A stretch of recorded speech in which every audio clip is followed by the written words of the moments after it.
what in the world is going on? You tell me. How many have been to a What in the World is Going On event before? Great. How many is the first time? Wow! Awesome. So you might be wondering what in the world is going on. So I'm going to tell you. It's a campus community group. They're sponsored by Valley City State University.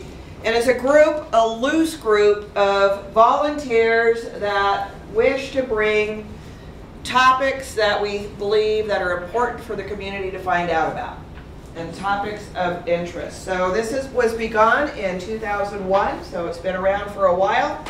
And we've sponsored presentations such as speakers, films, panel discussions, and performances on a variety of topics. So I'm Tammy Katoon, and this is Kay Kringley, and she's got a sign-up sheet if you are interested in getting on the What in the World's Going On email list, so you'll be updated on presentations coming up.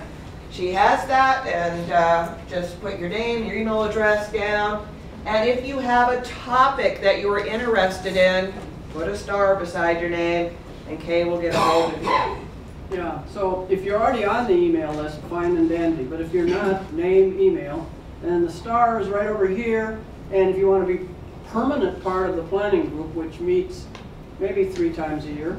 It's not very good. No, and then, or if you just have an idea. So I'm going to start this around with George there, and we'll send it around. So if you're already on the list, you don't need to sign up. If you don't want to be on the email list, that's fine too. That's fine too. Totally up to you. So with that, we would like to introduce Gail Peterson, who's with us tonight to tell us about the ins and outs of medical marijuana, CBD, THC, and much more. So Gail is a specialty practice RN specializing in holistic nursing. Gail has a private practice called Be Well Healing Arts and offers complementary therapies and education here in Valley City. Gail's a longtime member of the American Holistic Nurses since 2000. She's a member of the American Cannabis Nurses Association and has completed the certificate program in cannabis nursing through the Medical Cannabis Institute.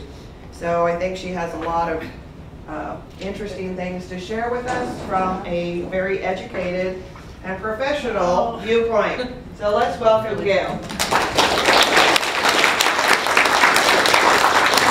Hi everybody, you've overwhelmed me here. Thank you for attending. And I hope this program all goes right, the good old technology here. One of the first things I want to talk about is what do we call it? In the medical community now, we really need to call... Let's just do a sound check. Is everybody hearing me okay? Okay, I can talk. Okay, we really need to call it by its true name, cannabis. Dr. Dustin Sulak, whose website is healer.com, is a renowned practitioner. He's from the Eastern Coast, and he has really set some standards for cannabis medicine. And where did the term marijuana come from? It is really a slang term. It is a socioeconomic term that really is related to some Mexican immigrants who were coming out over to the United States, and they didn't want them to get any jobs. So I don't know if it's any parallels for today or not, but it is also there's lots of political stuff within cannabis, the world of cannabis, and a lot to do with certainly medicine, the lumber industry, and other industries that did not want cannabis to take over.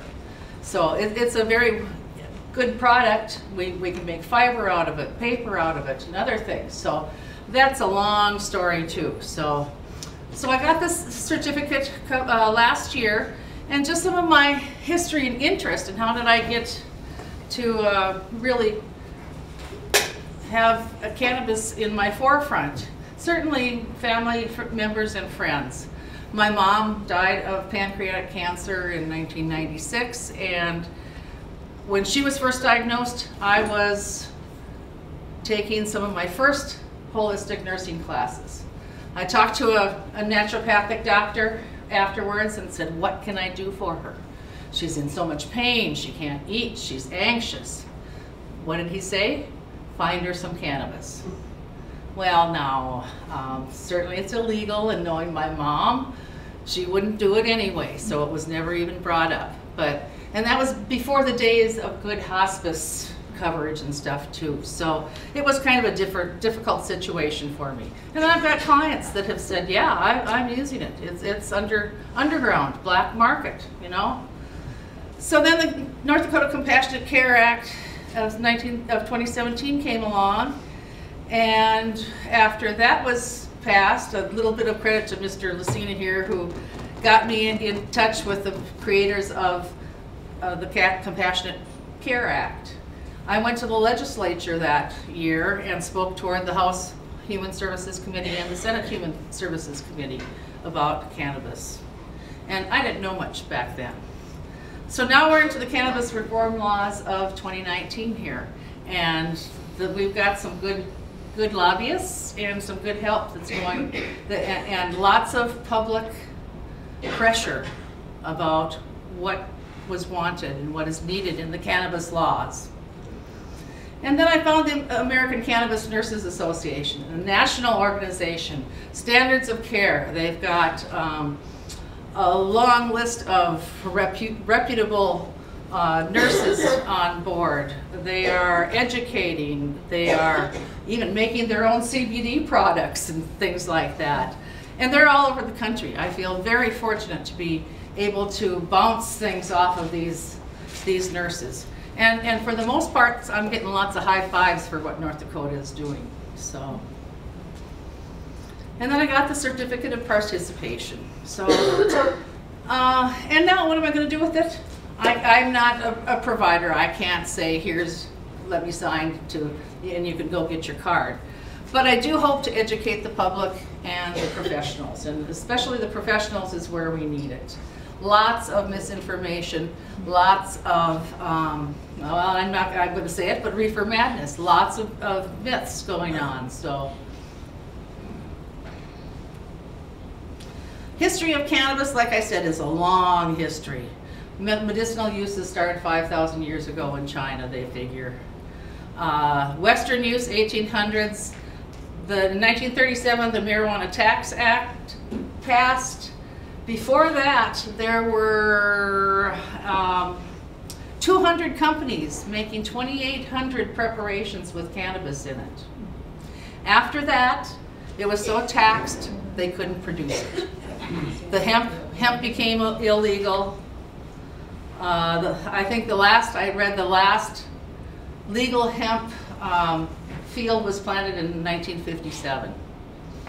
So then the Boggs Act included it with narcotics, and you've got the Schedule I drug in the Nixon administration.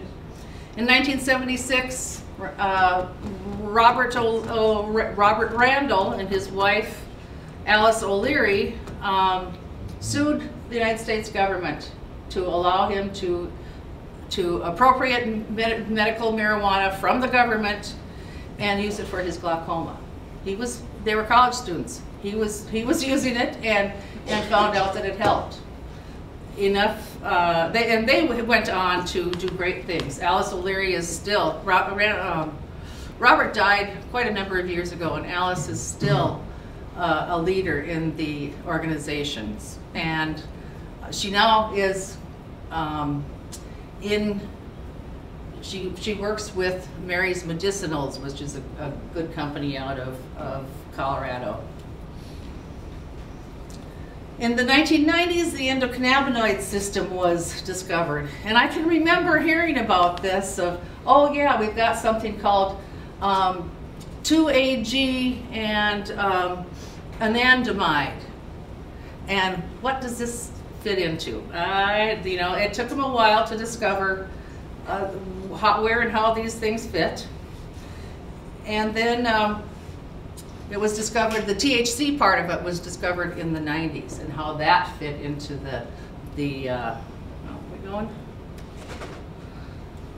into the picture, the big picture. So the endocannabinoid system, what is it? It consists of the endocannabinoids, which are what you make in your own body. The cannabinoid receptors, which they plug into, and the enzymes that are possible for all of that information. And like I said, it was discovered in 1973 and 1990. Raphael Mechoulam from Israel is credited with doing a lot of the research. He's still very active too. I just had a friend send me who met a lady in an airport in Florida, and she sent me a brochure from the Patients Out of Time group, which is a very good patients group. And here he was speaking at it, along with Dr. Dustin Sulak, along with several other big guys in cannabis medicines. So, like I said, the endocannabinoids occur naturally, but the phytocannabinoids are made in plants, and they stimulate the cannabinoid receptors. So here's Dr. Dustin Sulak. The endocannabinoid system is perhaps the most important physiological system involved in establishing and maintaining human health. Now I mentioned the anandamide. That's the substance that we make in our bodies, and I don't have 2-GE. And then here's the THC molecule. And you notice this is flipped, but it just really fits right in the top of that molecule. So here's a diagram that shows where your endocannabinoid receptors are. The CB1 receptors are in mostly the brain stem, in the brain and the nervous system. The CB2 receptors are in your peripheral, your bones, your organs, your blood vessels, your heart, things like that. So here it is that they lock very well into it. What can I say here? The receptors are part of the endocannabinoid system. They impact physiological processes that work on pain modulation, memory, appetite, anti-inflammatory effects, and lots of immune system responses.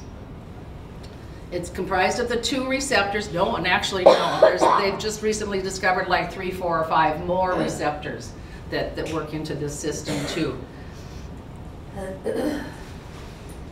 So I'm not going to go into all these presynaptic stuff and everything, but it essentially helps the nervous system work better.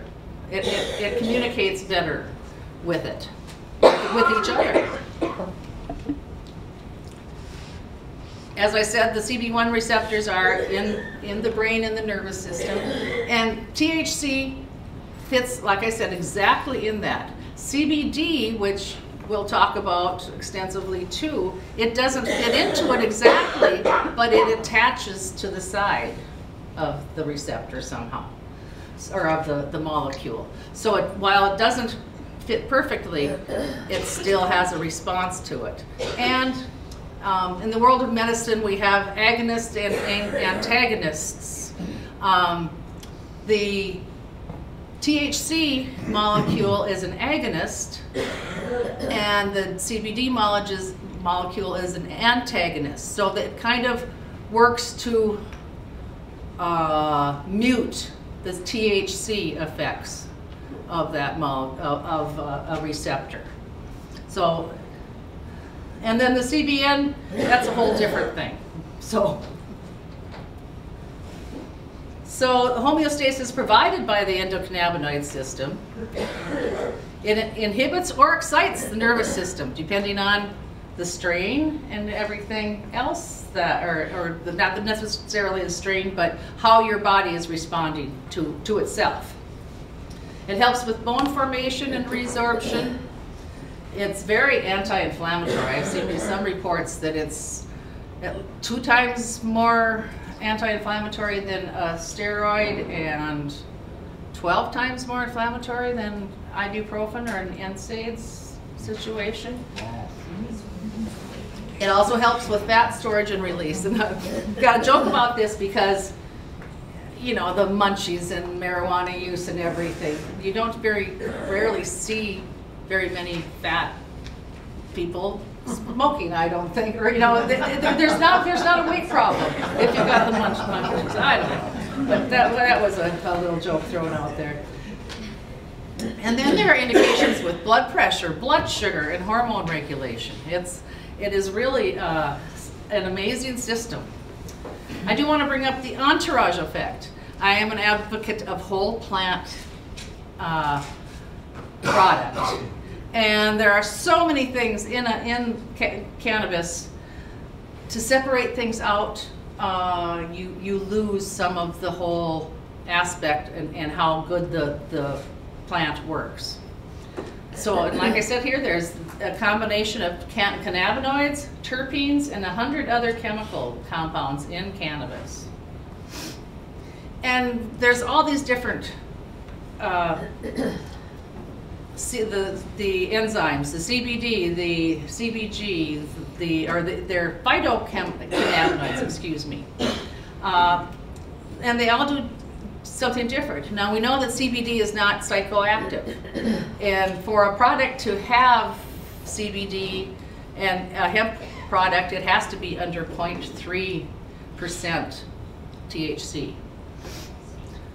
So there's lots of other types of extracts from a cannabis plant that really are just being discovered too. The autistic group that I've been working with for legislation, they are just amazing. They are using a lot of these different extracts to really change how their kids are responding, and it's amazing. Another big thing is you've got the acid form of all these things.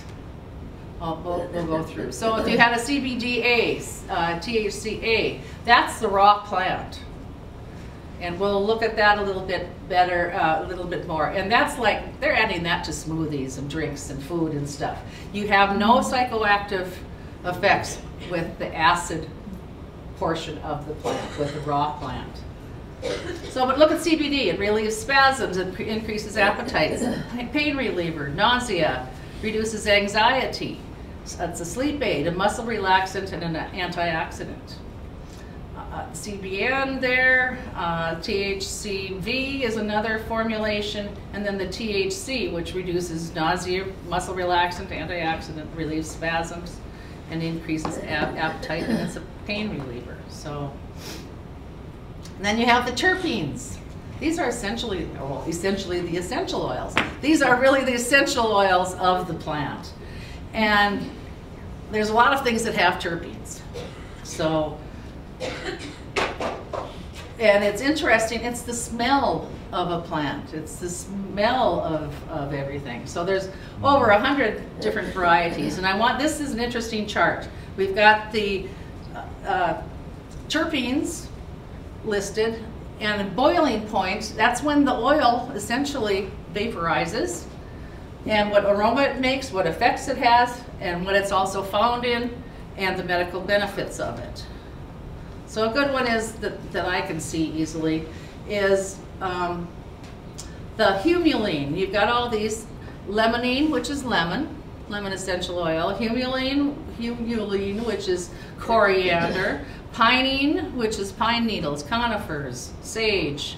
And look at all that does. Inflammation, it's a bronchodilator for asthma. Memory retention, alertness. It has a sharp, sweet pine smell. We also have lavender. And I do have some of those oils if you want to send those around. I don't know if anybody wants to smell anything. I've got smells for you. And, another thing is the caryophyllene, which is a big one. In peppers, cloves, hops, basil, oregano, rosemary, and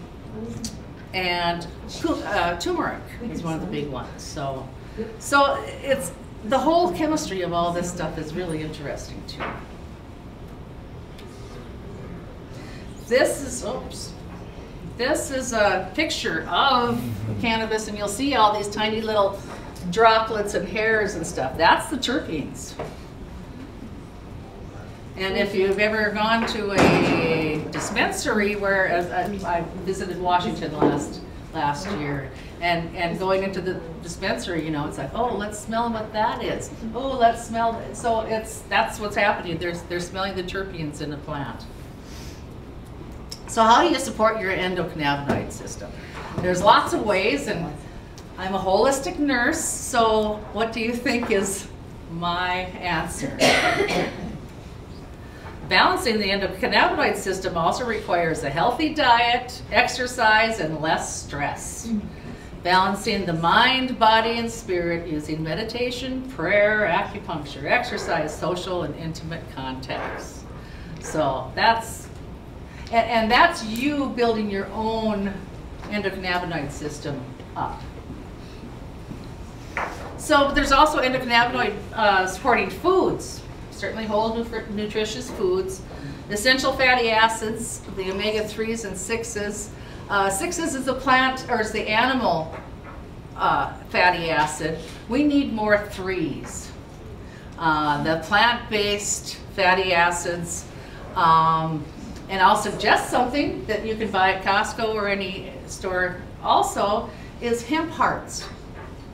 So it's, I know Costco, Sam's Club, I saw them there too. And I think they're non-medicinal or you know, it's a food product, so there's no flavor in them, yeah. They're nutty, kind of a Nutty, are they? Okay. And then cacao, dark chocolate. Above 70% dark chocolate is something. Herbs and spices, again, this beta-caryophyllene essential oil, which is in echinacea, black pepper, turmeric, cloves, cinnamon, oregano. And then just the essential oils, some of them going around: copaiba, helichrysum, lemon, lavender, sage, rosemary. That's the terpenes. And while they don't work like a whole plant, cannabis or anything, the essential oils are used to modulate pain and things like that. So certainly that's a part of it. So studies are indicating that an endocannabinoid deficiency may play an important role in many types of illnesses. Fibromyalgia, things like that. Autism. There's a lot of studies coming out with autism now, and working with autistic kids too. Medical cannabis patients do not want to feel high. That's not the goal of cannabis use for medicine. Dosing is generally you start low and go slow. Microdosing is really a thing. So even with a CBD oil, you start low and you increase the dosage slowly. One thing that our legislature refused today, this last session here, is edibles. And really, you've got, and what I argue about is, you've got an edible, 5 milligrams. Okay, you know exactly half of that, and they recommend starting with 2.5 milligrams for a dosage for an edible. You know exactly half of that candy is, or whatever it is the exact dose. So I certainly believe in keeping track. You know, I have forms and everything to keep track of what you're doing, what you're using, so you know where your best dose is. And there is no proper dose. It's very individualized. And also it's individualized to the strain and the type of product you're using. So there's different strains to relax, different to exhilarate, to reduce the pain, to increase your memory, do lots of different things. And then the type of product that you're using. We'll get into what what we can use in North Dakota, but again, say you're using a vaporization. I do not recommend smoking. If you're gonna use a flower, do not smoke. use a vaporization product. That is immediate response. If you have nausea, it is immediately in your system. I have seen videos of a child with autism, and she is banging her head. Her dad gets her in his arms, and this is a vaporization of THC cannabis, and within 3 minutes she got up, went over to the window and looked. It was amazing, the response of her. So that's a whole new thing that we need to investigate more. So that's immediate response. You've got a tincture or an edible, which is 30 minutes before it is in your system. An edible is up to an hour, hour and a half, depending on if you've had any food or anything too. And duration of those is 4 to 6 hours. And that's good for somebody that needs pain management for a longer period of time. And then the salves and creams. And it's interesting, even though these are proven to absorb the least amount of product, it's the highest satisfaction that people have with the salve or a cream. So Would you say that again?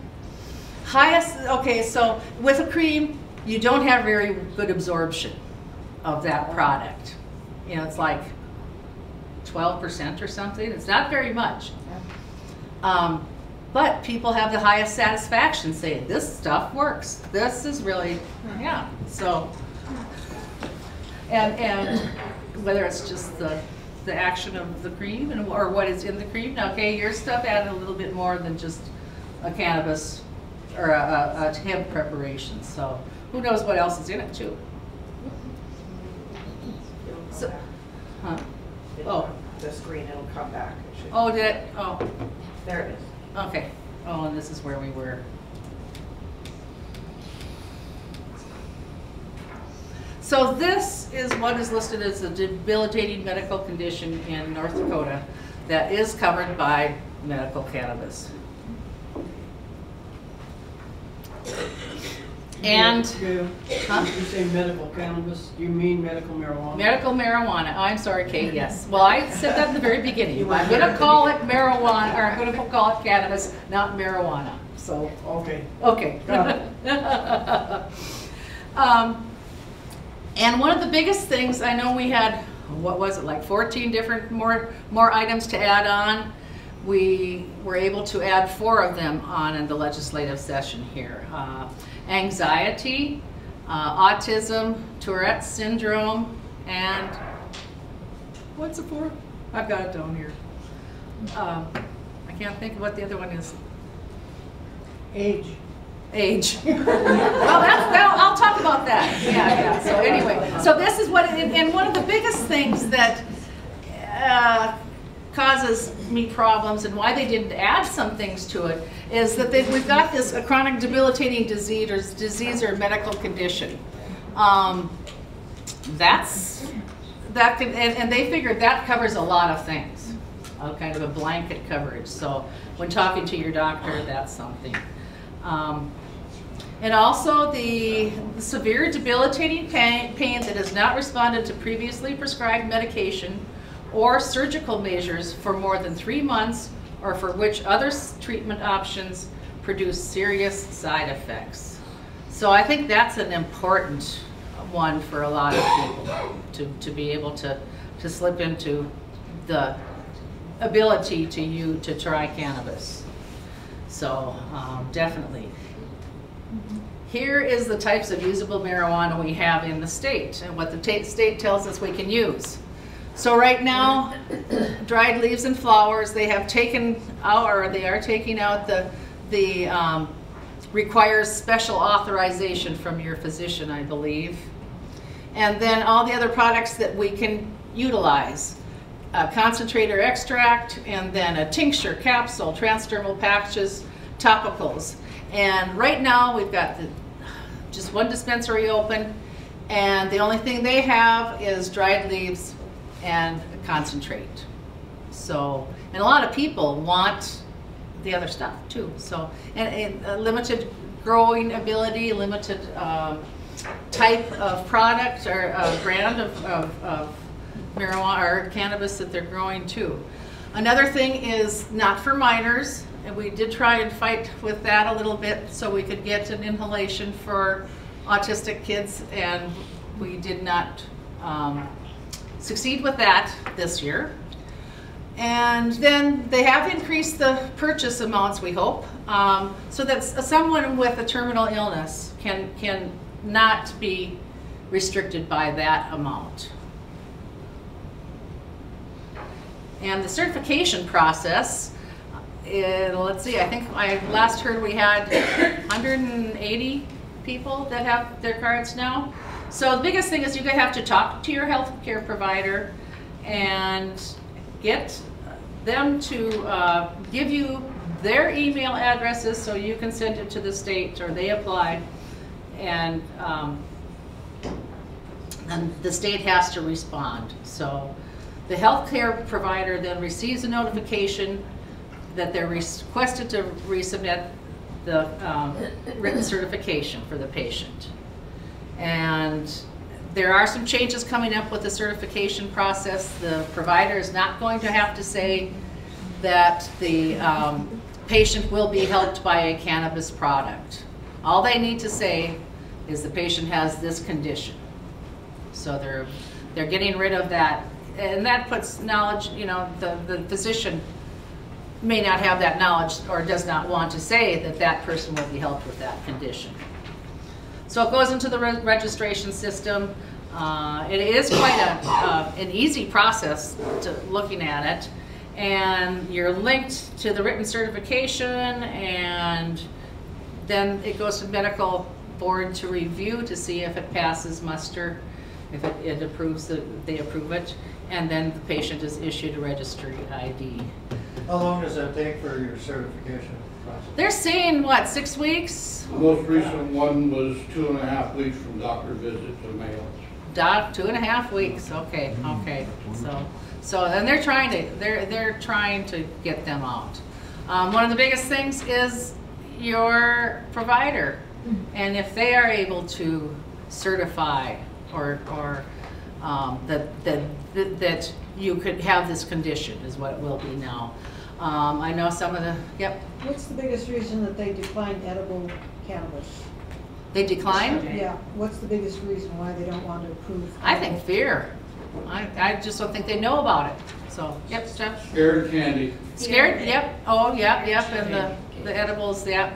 The kids are going to get into them. Even though the edibles bill absolutely scratched gummy bears, marketing to children, and give the authority to the health department, they still voted it down. They're scared of candies.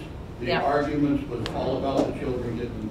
Yep, yep. So, and you know, you don't leave your gummy calcium vitamins around or anything either. So it's kind of a moot point in that respect. And the health department wanted them. If you aren't watching kids, they eat longer, so. Well, yeah, that's it. That's it. So they'll eat anything. So, so that and during the first legislative session, that was, you know, that was just such a big thing. Is you guys don't know what you're doing. Your children, the children. Ah. Well, no. Let's be responsible adults and know that some people want that.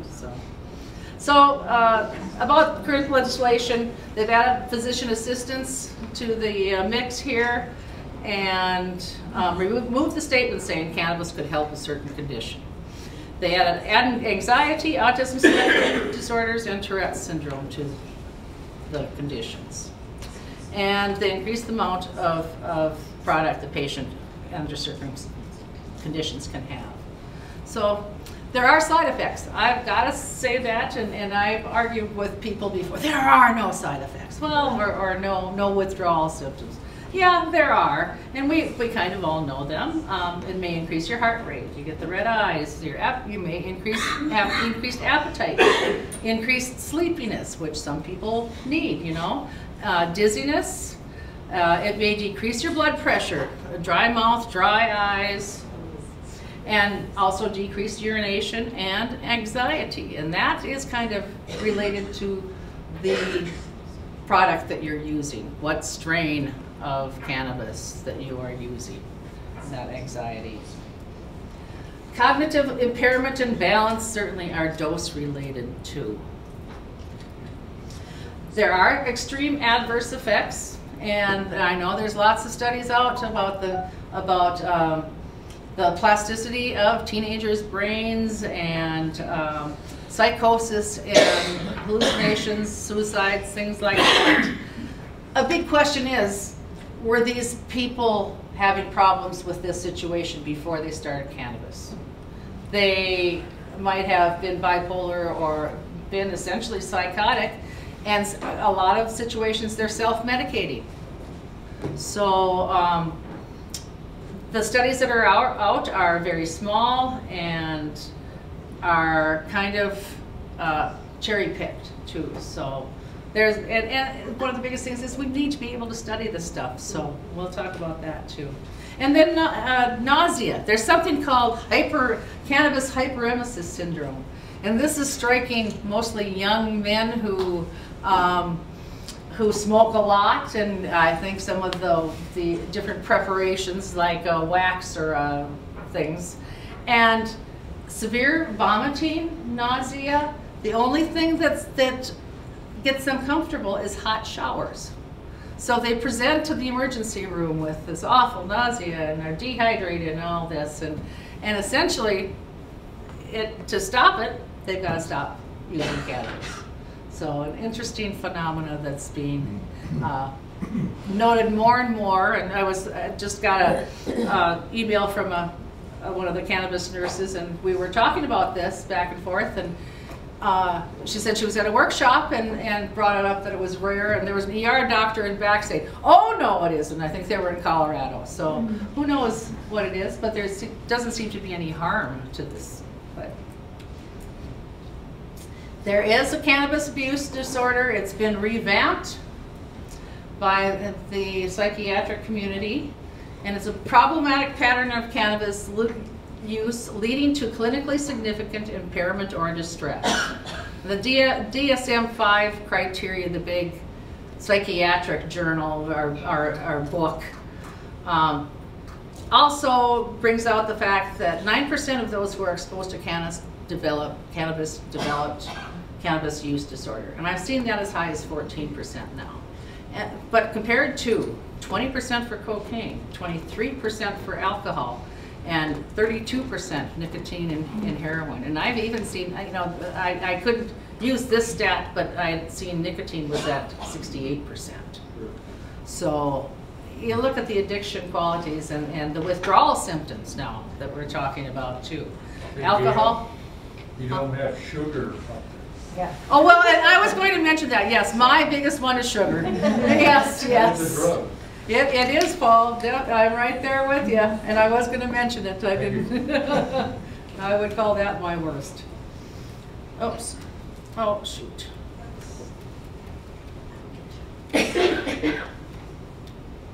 Come on. Technology. The last thing on there. Okay. So myths of marijuana. And I should have had cannabis there, shouldn't I? Cannabis, well, I got it in the next group. Cannabis is not a gateway drug. The National Institute of Health has proven that. No one has ever died from cannabis use, of just cannabis. I'm not talking about any traffic accidents or anything else. And why is that? There are no endocannabinoid receptors in your brainstem. It does not depress your respiratory system. It does not significantly affect your heart. And withdrawal symptoms, or a few other myths that were mentioned at the Senate and House this year. That one of the legislators said that cannabis plants can have up to 97% THC. Yeah, okay. And then another comment was made that you could get 20 pounds of marijuana from one plant. Well, no, 6 to 24 ounces. My cannabis nurses friends, when I told them that, they said they want to know who that grower is. Mendocino, California. Yeah? It's an isolated case. They're allowed 36 plants, 60 plants. And I they're- don't remember the exact number. They grew over 600 pounds Oh, in their allotted plant. What I oh, wanted to point out about that is we've seen that picture at the Capitol. I've seen it personally more than 3 times in Oh. committee testimony. But Yep. when we bring, the legislatures ask us for information. Where's the accredited information? Where's the studies? If you want to look at cannabis, you have to look to Israel. yep. Israel's the world Is- leader. Yep. Israel's Israel's- studies are not accepted as double-blind peer-reviewed by the American Medical Association. So we bring actual factual scientific studies for information is dismissed. But they hold up one picture from Mendocino, California, a very isolated incident, Okay, time and time again. all right, And yep. it's accepted as fact. Yep, for sure. It's a struggle of getting proper information out there. So there are some medication interactions. They're very slight. They're, and you have to you'd have to be using a lot of cannabis to have an interaction. But one of the big things, and it goes through the liver. It's extracted through the liver, and there's a CYP 450 pathway. And if you're taking a medication and your doctor tells you, well, you shouldn't take grapefruit with your medications, that is the CYP 450 pathway. And it's amazing how many things are really, how many drugs are used this pathway. So, and one of the biggest ones is anticoagulants. I failed to mention that both my older siblings are using cannabis in their respective states. My sister has Parkinson's disease, and my brother has a congenital back problem. And my brother's on an anticoagulant. His doctor knows that. They test it, so it is adjusted just the way he's using the product, the cannabis, and the other medications. So, and we know about seizures and cannabis too. That's this pathway where the cannabis goes through, and sometimes it will push a medication through, or else it will stop it up. So you have a higher blood. That's what happens with the warfarin. You have a higher blood circulating level. So I'm not going to talk about any of that much, but these two are hypoglycemic agents, for blood sugars. So there's some interesting studies going on with that. Have they just only recently even allowed studies? Well, and really, and it's not to even study? federally.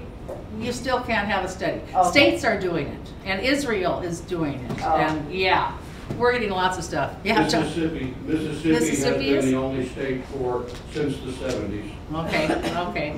So yeah, and it used to be that you had to have the government's product to use too, which was very inferior. The kid in the basement who's really doing the genetics and everything is way on top of the government in that respect. So CBD. Who is using CBD? Anybody in here? Okay. It seems to be the hot topic, and interesting. My doctor called it the poor man's cannabis. So, or the legal cannabis essentially. So. I heard, what is it, CVS is just going to start selling it, or Walgreens. CVS or Walgreens? CVS, 1,500 stores. And they'll have a CBD product in it. So, and it is the non-psychoactive side of cannabis. So, and I want to bring up the fact of cannabis versus a hemp-derived CBD oil. Like I said, the hemp must have less than 0.3% of THC in it. And it's considered a dietary supplement. It was signed legally into the Farm Bill here, but now there's lots of questions raised as, can it really be added as a food product? It doesn't have any certifications with that. There's very little regulation on this product, so I advise buyer beware. Make sure you, and one of the biggest things is hemp is a bioaccumulator. That's it. Got it planted out in a field, And I'm thinking of our own field in particular of gee, maybe we should start growing some hemp. Well, we've had, the renters had chemicals on it for 20 years. That hemp absorbs all that stuff, sucks it all up. So it cleans the soil really well. But so then when you've got the hemp plant that you're condensing and concentrating, then you have a higher incident of heavy metals and other toxins that you really shouldn't be ingesting either. So make sure you know where your product is coming from. US, Kentucky's a big place. Lots of hemp farms up in Canada and everything. Where else, John? Oregon. In Oregon, yep, okay. There were 16... Colorado.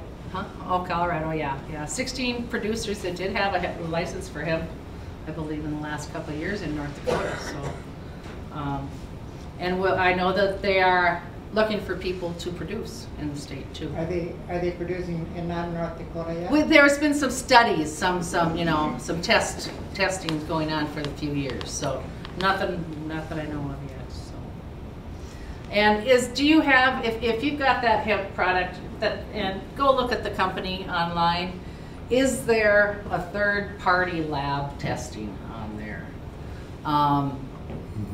Somebody outside of their company that is coming in and saying, yes, your product has the correct amount of milligrams versus the oil. Yes, you're saying what you've got into it. Yes, you don't have any contaminants in it. And that's important to make sure you do that. And that's also why I kind of, if you can get a medical cannabis card, do that to acquire a hemp-based product. The regulations are there, so that's important that you know where it's coming from, and you don't have the bioaccumulating effect that you do with the hemp plant. In addition to the third-party testing and lab sheets, normally there's also the grower's license number. Oh, grower's on license there, number. So if there were something that were needed to be like Recalled. Yep. then it's traced back to that Yep. license So number. So that's very important piece. I'll have to add as that. well. Yes. Okay. And like I said, I like the whole plant extraction. I don't like isolates. That's where they take something out and then add it back in. So. What about the additional oil? I know for the dog, they had some krill involved in the first. And yeah, some fish oil that would be fine. Or they use coconut oil as a base. Is it better to have just pure? Usually there is a carrier oil, so I think I think you're okay with that. And the krill oil, if you're looking for anti-inflammatory, that would be good too. Yep. And make sure the product gives you a milligram per dosage too. So some say, oh, half a dropper. Okay, what's a half a dropper? And then the pet use, relieving arthritis symptoms and anxiety in pets. Again, there's also some liver concerns with a pet. So talk to your vet too, and you might want to get, if you've given the dog some CBD oil for a while, you may want to get his liver tested. So, and then there's Epidiolex, which is a CBD product, actually a prescription. And that is for children with a specific kind of seizures. It actually took the CBD off the level, the Schedule 1, and put it down onto the Schedule 5 regulations. And some of the cannabis nurses are seeing patients that are having success with the Epidiolex. There are some kind of different side effects, and it also costs $32,000 a year, so you know that's so it's there. And so then you get the big war of the drug companies versus the other providers, the cannabis people and stuff. Oh boy. Well, and here it is. The seniors are the largest growing population who use cannabis. So, yeah.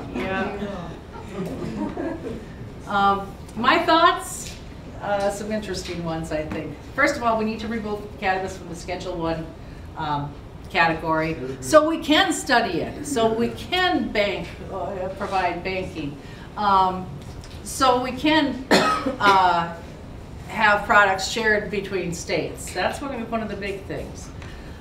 We need national protection and standardization of laws for medical cannabis users.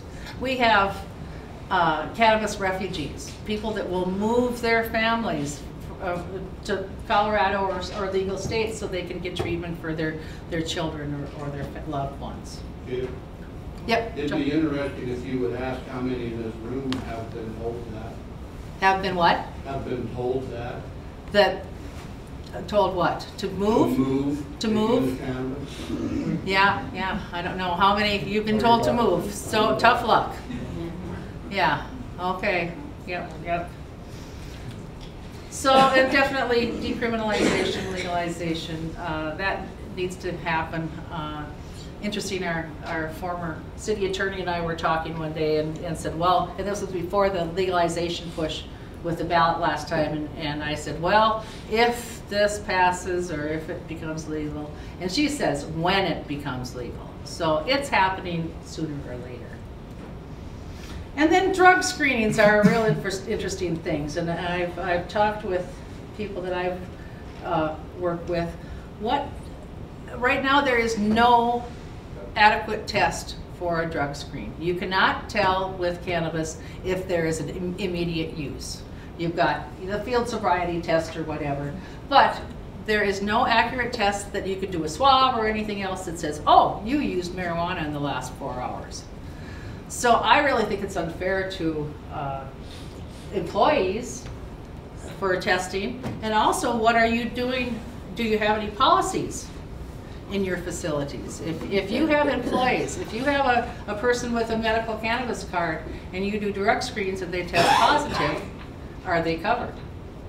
So that's a big thing, and a lot of places are deciding to take cannabis off of their testing.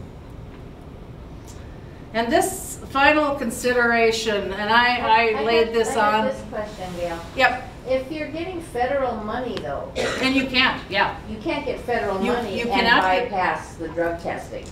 Oh. I mean. Okay. I don't know about that. I would think not. No. I know. I would think if you're getting federal money. That is correct. Federal money throws that out the door. Yeah, you have to. Yeah. Follow the drug testing. It's the FDA that you have to put pressure on to move it on drug testing. Yeah, that's They control that. Unbelievable. It's not the drug czars or anything.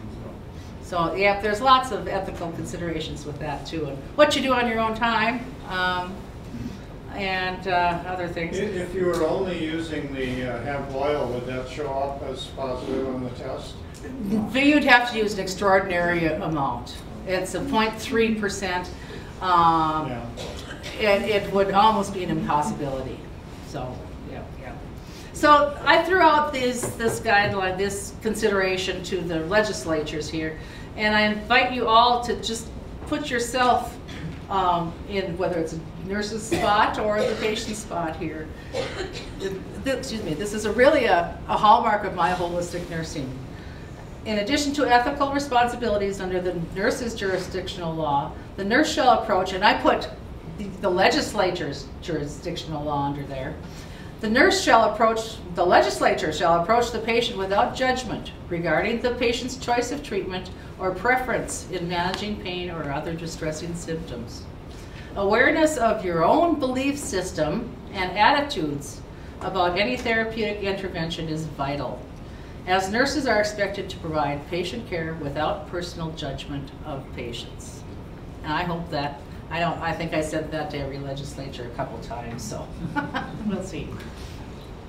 So I've got these sources on the back of the sheet. There's still a few more sheets here if you haven't made it, or if you haven't gotten one. Any questions? Or Tammy, you're going to take over questions, aren't you? Any questions?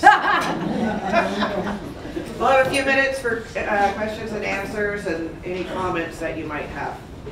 Are there any bills right now the legislature is looking at that affect the cannabis?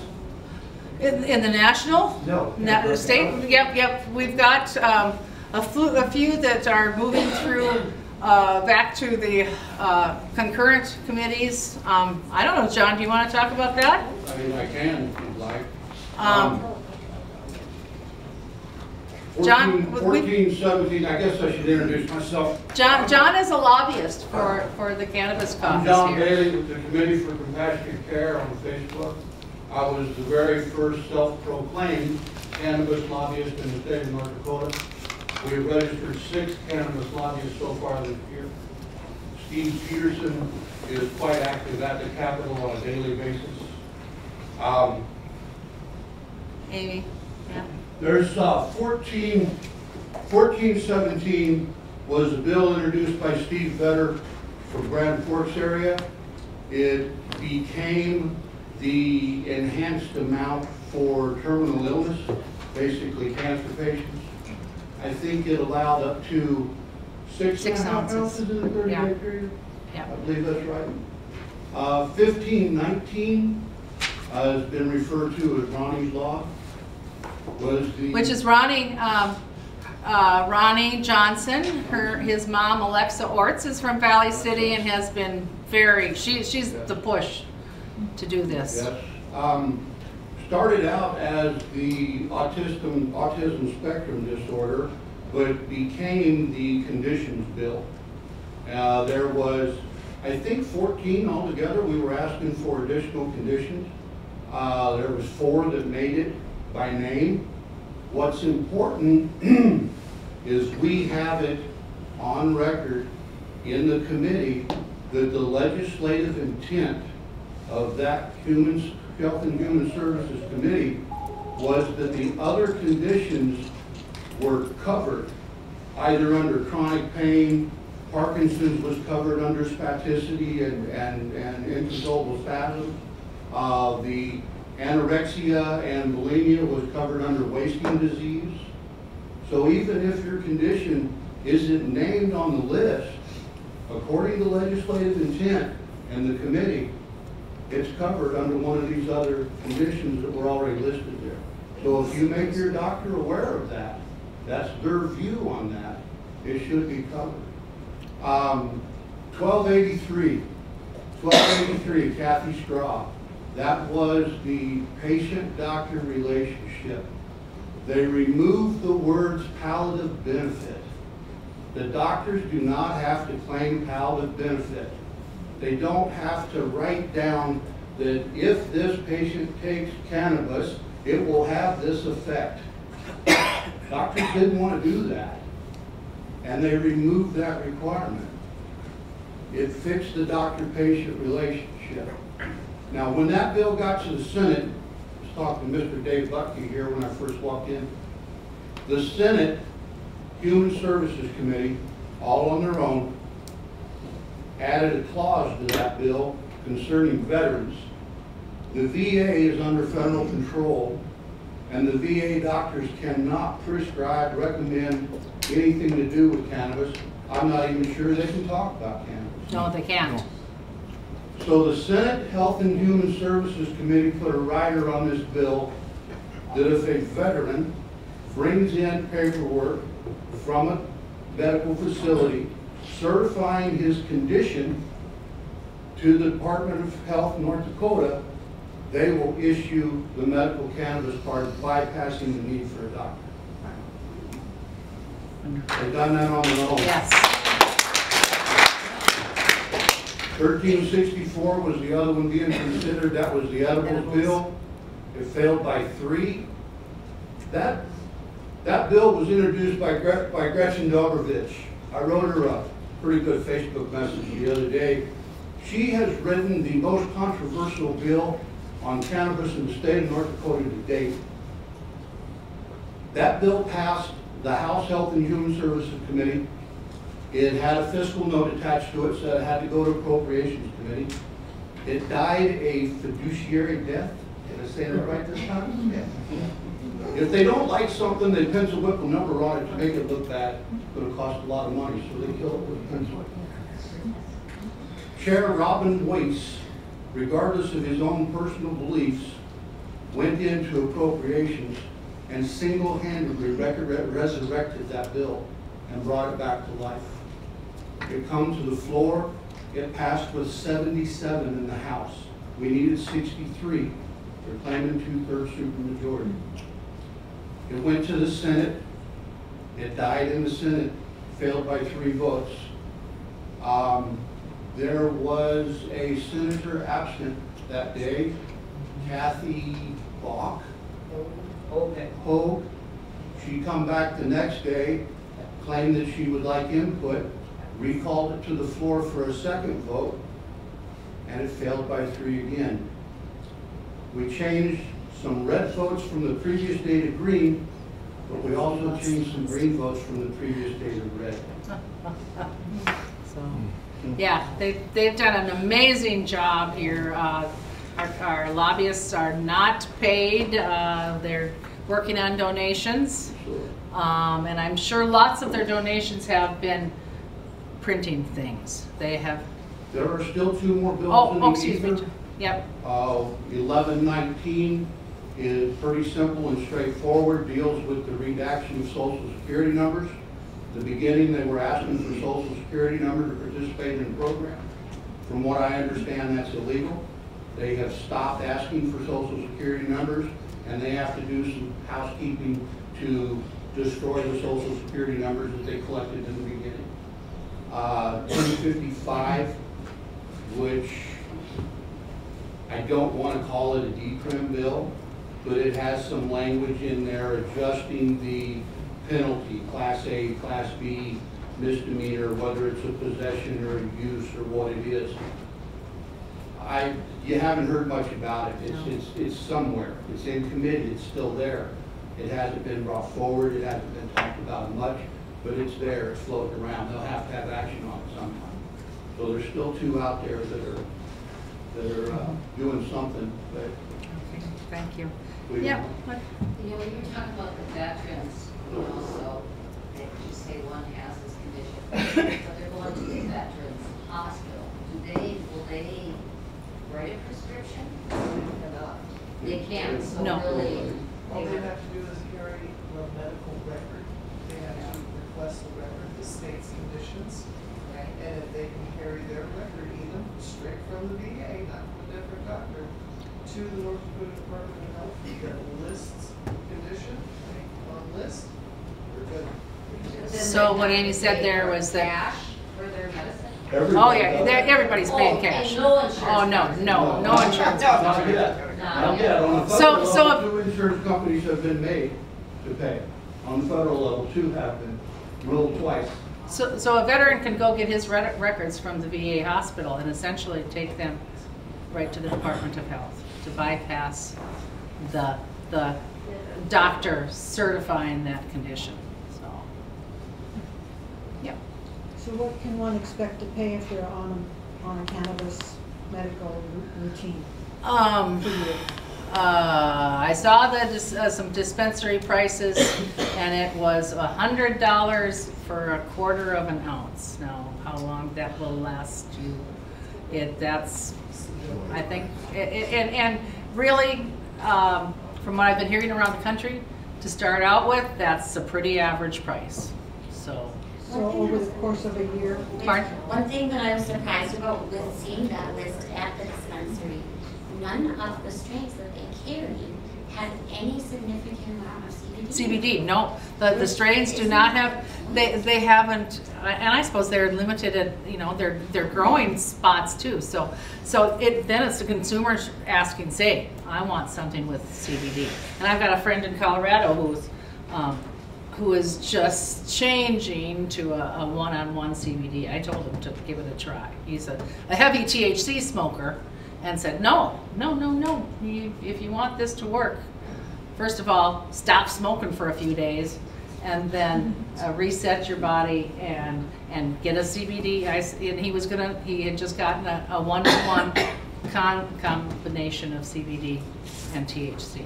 So, and again, that's that agonist and antagonist, so you don't have that high sensation either. So, anybody else? Deb? Have you gotten any feedback from any of the doctors here in Valley City? The doctors here in Valley City. I have spoke with quite a few. I know who won't ever prescribe. I do know that, well, and one of the clinics is restricting their people from certifying. I can't, it's not prescribing, certifying. And Sanford in town is, it's up to the discretion of the provider. And I know of one who I've done a lot of talking to, and she has certified people. So it's not, you know, I'm hearing online, Sanford's not doing this. No, and again, I think it's education, and that's where I hope to change some things too. What else was I going to say? There are some now independent clinics popping up. There's one in Fargo and there's one in Bismarck. So you go in and... Actually just got approved yesterday in Fargo. Cool. In Fargo? Yes. Okay. Cool. And what was the process of doing that? It was very long and very expensive. Very long, very expensive to go through the process online. You have to plan online, and then I found the doctor actually through Compassionate Care on Facebook. That was a doctor that was doing it, so I called and couldn't get in for days because they were overwhelmed. Yeah. You have to secure the appointment for $340, and then you have to take a drug test the day of your appointment, checking for other things other than marijuana. And that costs $110. Oh. Then I haven't actually gotten the so card. I'm not sure if I have to pay for that in addition. Oh yeah, that's an extra $50. And then I have a 6-week follow-up appointment, which is an additional $240. That's not including any of the products that I'm getting. Yeah, and you're paying out of pocket for products. So $350 for the initial appointment.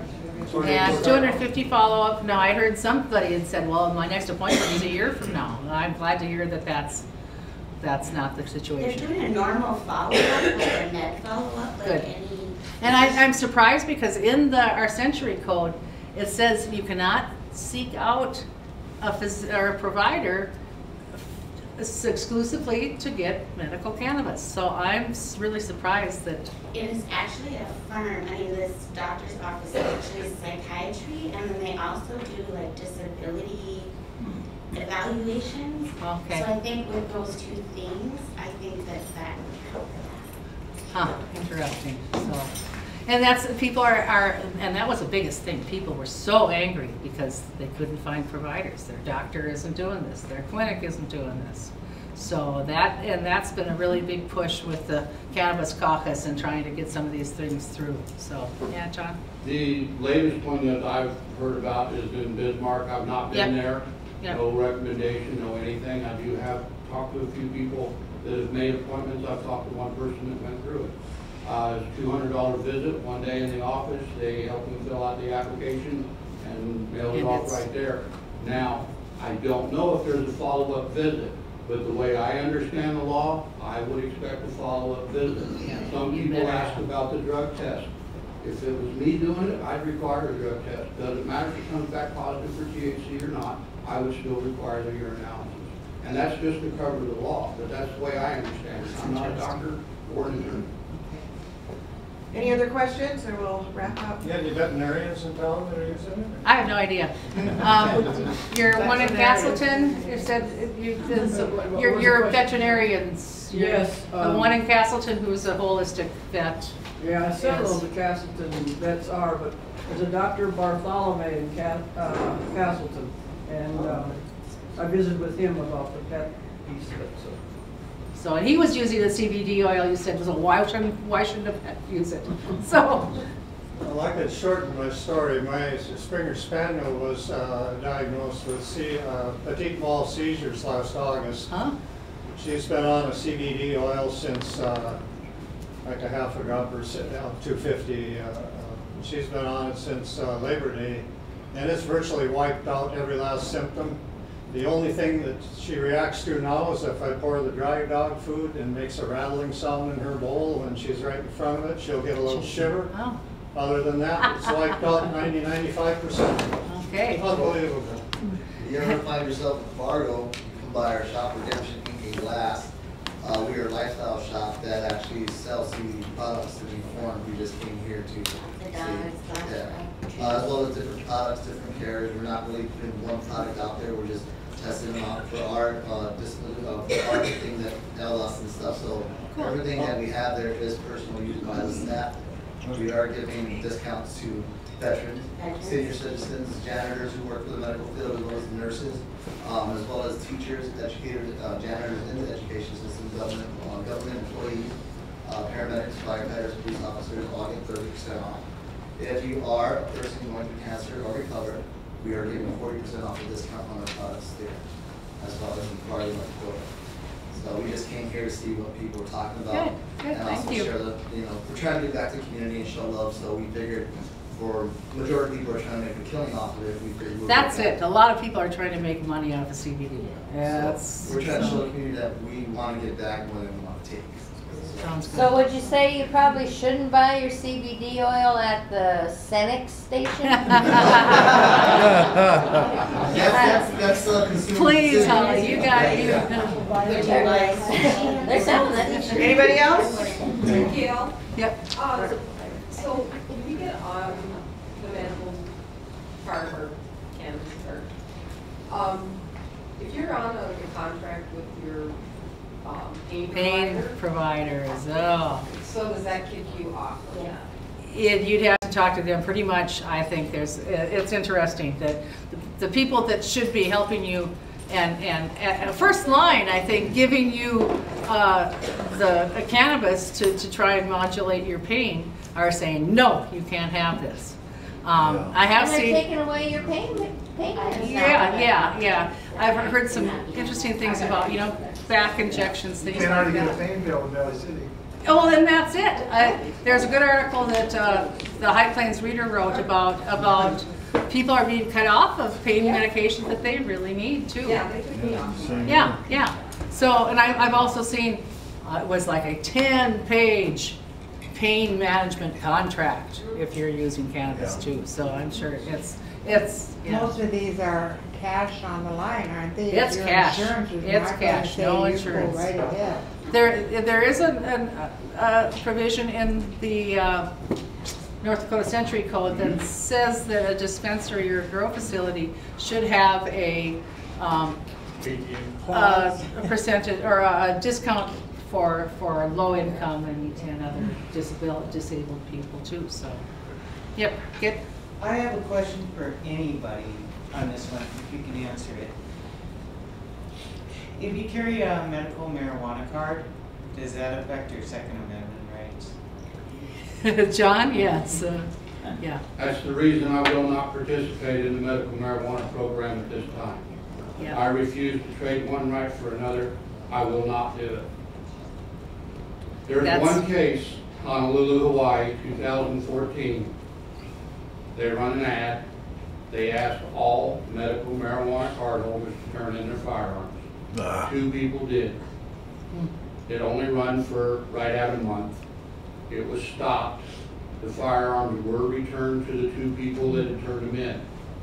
That's the only case that anybody has ever asked anybody to turn in firearms. However, the ATF&E has changed the wording on the Form 4473 at least 3 times in the last 3 years. They view possession of a medical marijuana card as intent to use. So if you hold a medical marijuana card, you can't successfully and truthfully fill out a 4473 and purchase a new firearm or used, for that matter, from a licensed dealer. That's the federal law. We need to get that changed. And until I decide whether I want to take that fight on federally and subjugate my family to the consequences, I won't participate in the state's medical marijuana program. I'm retired now, but I worked for the airlines, transportation company, anything, airline, bus, any of that, where we were required to pee in a bottle and do drug testing periodically, just. Yeah. And some of this stuff, until the laws change from state to state and federal basis, I wouldn't consider using any of this to jeopardize my job if I was still working. No. Because I'd be fired on the spot if they found it in my drug test. I know a nurse that talked to her employer about using CBD oil, and they said, no way, no how. Yeah. Hmm. It would, if your job is in jeopardy. I No mean, way. think about it before you use, Yeah. if you're in a position like that. And I thought I've seen like posts on Facebook on CBD things where they said they have come up. And that's where you don't have to write. Derived and it is 0.3%. It's, yep, and it can't be, you're false advertising if it's more than that, definitely, so. Yep, it can only be 0.3%, so. All right, anybody else? Which is or is not detectable? Pardon? Which would or would not be It's detectable? not I don't think it is. Very- It's not detectable, it's promised not to cost you a job. Yeah. Promise. Yeah. But- And it's CBD, it's not a THC compound. Yeah, it's not psychoactive. It's not the THC, Yeah. so. The minuscule amount of the 0.3% would not show up compared to your whole body. So, yeah. All right, thank you all for coming. John, you have one more thing? There's one other point that's kind of been overlooked in just about a lot of the talking. The process, I believe, called decarboxylation. Oh, yeah. I'm from Missouri, go back to the hills. If you cook corn liquor, alcohol boils at 170 degrees, water boils at 212. Keep your fire about 180 and you're cooking good alcohol off. THC exists in the raw plant. THC-A, THC-V, when you subject that raw plant to a temperature of 220 degrees for an amount of time, the A falls off and becomes psychoactive. You can take the raw plant, juice a blender full of it, drink it every morning. It's the process that should be regulated, the process in which it's used.